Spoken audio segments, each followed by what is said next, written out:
Assalamualaikum warahmatullahi wabarakatuh. Pemirsa TV, apa kabarnya hari ini? Semoga selalu dalam lindungan Allah Subhanahu wa taala.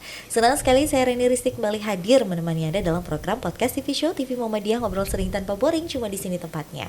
Seperti biasa, kalau kita sudah ada di program podcast TV Show, kita pasti bakalan ngobrolin segala sesuatu yang menarik, yang penting, yang viral. Tips dan trik juga tentunya bakalan ada di sini. Tapi juga saya nggak mungkin sendiri. Hari ini saya sudah bersama bukan satu melainkan dua. Ini anak muda yang patut dicontoh karena sangat amat menginspirasi. Ini ada Niken dan juga ada Danar. Assalamualaikum Niken, Danar. Waalaikumsalam warahmatullahi wabarakatuh. Gimana kabarnya kalian? Alhamdulillah baik. Alhamdulillah baik. Makasih loh ya udah mau datang ke podcast TV Show TV Muhammadiyah. Dan hari ini kita bakalan ngobrolin tentang komunitas baik yang ada di area aliran Sungai Ciliwung, yaitu Lanava Green. Lanava Green. Aduh, ini saya udah dari tadi udah berusaha ngafalin, maaf ya.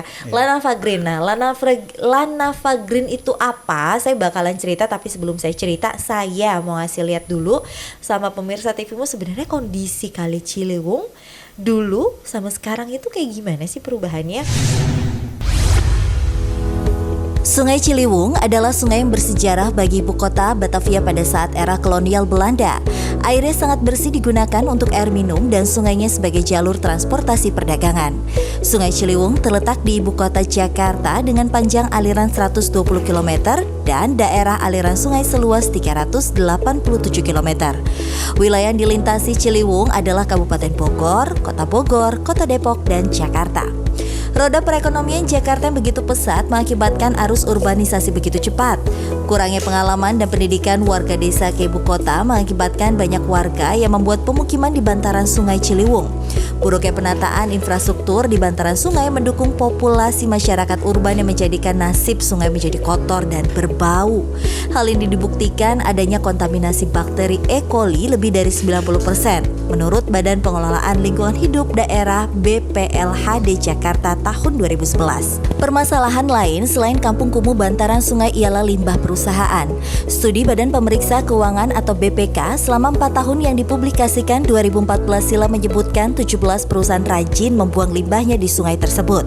Tentunya hal ini mengakibatkan citra normalisasi sungai yang sudah berjalan baik harus ternodai dengan limbah buang perusahaan. Pemprov DKI seharusnya menekan 17 perusahaan tersebut agar tidak melakukan pencemaran lingkungan.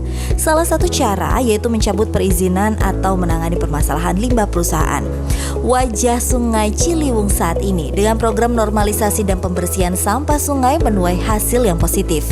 Contohnya yaitu bantaran anak Sungai Ciliwung yang tepat berada di belakang gedung LTC Glodok Jakarta Barat yang tampak lebih jernih dibanding sungai lainnya di ibu kota. Adanya rumah susun Pulau Gebang Jakarta Timur sebagai tempat tinggal yang layak bagi warga bantaran Sungai Ciliwung. Selain program normalisasi Sungai Ciliwung, perlu ditegakkan aturan kawasan konservasi hutan di bagian hulu Ciliwung yaitu di daerah kabupaten atau kota Bogor, sedangkan bagian hilir yaitu di Jakarta perlu dibuat tempat penampungan limbah domestik sementara di kawasan kumuh bantaran Kali Ciliwung. Lantas, bagaimana komunitas yang berada di bantaran sungai Kali Ciliwung? Kita simak yuk di podcast TV Show TV Muhammadiyah, ngobrol sering tanpa boring, cuma di sini tempatnya. Itu dia tadi kita sudah melihat jadi kondisi kalau boleh dibilang sehat. Enggak, tapi gimana sebisa mungkin kondisi Kali Ciliwung yang sekarang kita bisa maksimalkan, kita bisa manfaatkan, dan kita bisa lestarikan gitu. Jangan sampai kondisi Ciliwung yang sudah semakin buruk ini gitu, jangan ditambah buruk, tapi kalau bisa perlahan tapi pasti kita perbaiki satu persatu. Lah ini Lanava, ini salah satu komunitas yang di dalamnya terdiri dari anak-anak muda yang mau mengembangkan lagi nih, yang mau membuat lestari lagi Sungai Ciliwung. Lanava Green ini, tapi kan kita belum tahu sebenarnya apa sih gitu. Keresahan apa yang membuat kalian akhirnya membentuk komunitas? Mungkin Danar boleh cerita, gimana ceritanya? Ya, jadi pertama itu Lanava itu dibentuk karena kita berada di Sekolah Ciliwung Zona 2. Nah, itu anak dari Sekolah Ciliwung Zona 1. Okay. Dan kebetulan kita juga mendapat kepercayaan dari CSR PLN. Iya, kita dibiayain oleh PLN Peduli. Kita memberdayakan masyarakat yang ada di asrama lingkungan hidup. Gitu. Dan kita juga ingin mengembangkan lagi kehidupan yang ada di Ciliwung. Oke, itu berarti sejak kapan ini ada komunitas ini? Komunitas itu sebenarnya awal dibentuk itu di bulan Februari, tetapi disahkannya itu baru 2 bulan kemarin. Oke, bulan Iya. Februari maksudnya ini di tahun yang sama ya, tahun Iya, sekarang 2020. 2020. Sejauh ini kegiatan yang sudah dilakukan oleh komunitas ini apa aja? Yang sudah dilakukan banyak gitu. Yang Banyak, pertama itu kita udah pelatihan 3R. Apa tuh? Itu ada rescue, recycle sama Reduce. reduce ya, reduce. Oke. Terus gimana mengaplikasikannya tuh kayak gimana Kita aja? itu kemarin itu membuat seminar di aula asrama Oke. sama ibu-ibu PKK di sana. Oh. Iya, itu ada sekitar 30 peserta. Dan narasumbernya itu dari dinas kebetulan. Iya. Oke, nah ini ngomongin tentang aliran Sungai Ciliwung, Niken sendiri, ini berarti kan kamu udah dari kecil tinggal di Iya. di aliran Sungai Ciliwung itu sendiri. Keresahan dari kamu pribadi ngelihat Sungai Ciliwung kondisinya saat ini itu apa? Kotor sih sebelumnya. Ah, Kotor terus karena banyak rumah-rumah penduduk yang terlalu dekat, Bantaran, dekat itu. Jadi kalau mungkin air ngeluap itu paling meresahkan sih. Cuman udah beberapa tahun itu udah mulai nggak ada lagi rumah di bantaran, udah mulai bersih juga karena udah mulai nggak ada lagi kan yang buang sampah di aliran Sungai Ciliwung. Jadi kalau dilihat dari dulu sama sekarang sih, jadi mendingan sekarang sih.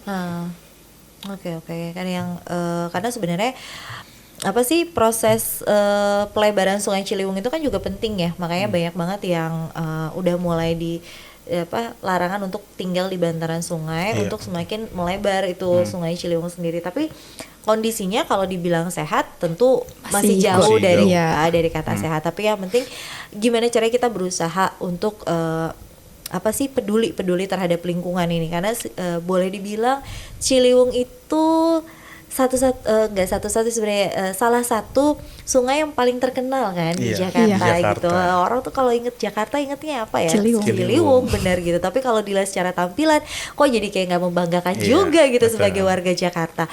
Nah, tadi kamu bilang terakhir ada seminar sama Seminar. ibu-ibu itu. Iya. Cara kan kalau misalnya kalian oke lah kalian tergerak hatinya gitu untuk membenahi Sungai Ciliwung, tapi untuk mengajak masyarakat sekitar, aku yakin itu pasti butuh usaha dan kerja keras. Iya. Iya banget. Gimana yang kalian lakukan pertama kali udah ngebentuk komunitas, terus gimana caranya untuk merangkul mereka semua untuk bisa sama-sama bareng-bareng ke kalian? Sih sosialisasi ya. Iya, betul. Sosialisasi dalam Karena- bentuk apa? Dari mulai karena kan komunitas kita itu terdiri nggak cuma dari anak-anak ya, tapi dari ibu-ibu PKK juga sendiri Oke. gitu, dan kegiatan-kegiatan kita itu juga sebenarnya harus dibantu sama warga sendiri gitu. Jadi mau nggak mau tuh secara otomatis dari mulai ngenalin sebenarnya itu kita apa gitu, terus kegiatan kita tuh apa aja gitu, itu udah otomatis pasti kesebar gitu. Oke. Tapi ada gak sih pas pertama kali kalian ngejalanin gitu ditolak?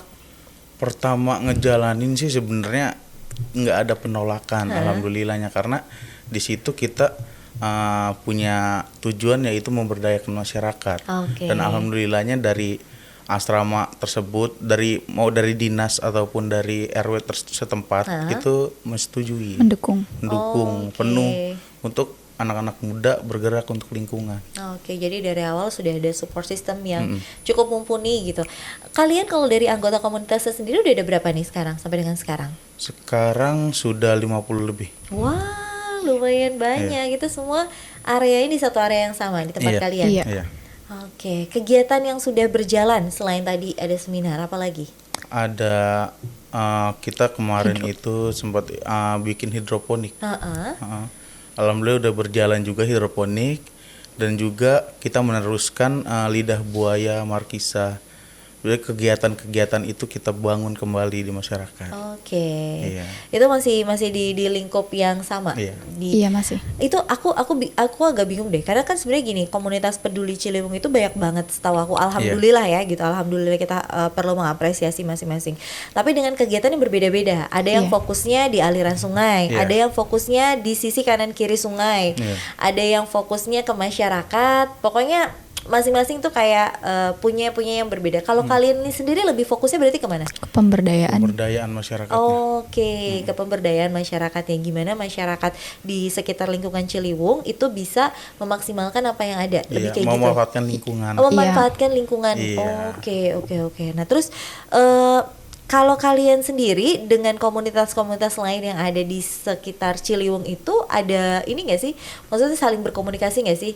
Iya, Saling sih. saling berkomunikasi. Berkom- Salah satunya dari komunitas Mat Peci juga. Oh, oke. Ya, itu juga dari cabang Mat Peci itu sebenarnya ada dari sekolah Ciliwung 1 itu. Oh, gitu. Iya, jadi ada sekolah Ciliwung 1, 2, 3 sampai seterusnya. Oke, itu nggak cuma sekedar berkomunikasi, berkolaborasi juga atau Iya. gimana? Iya. Berkolaborasi bisa dalam bentuk apa?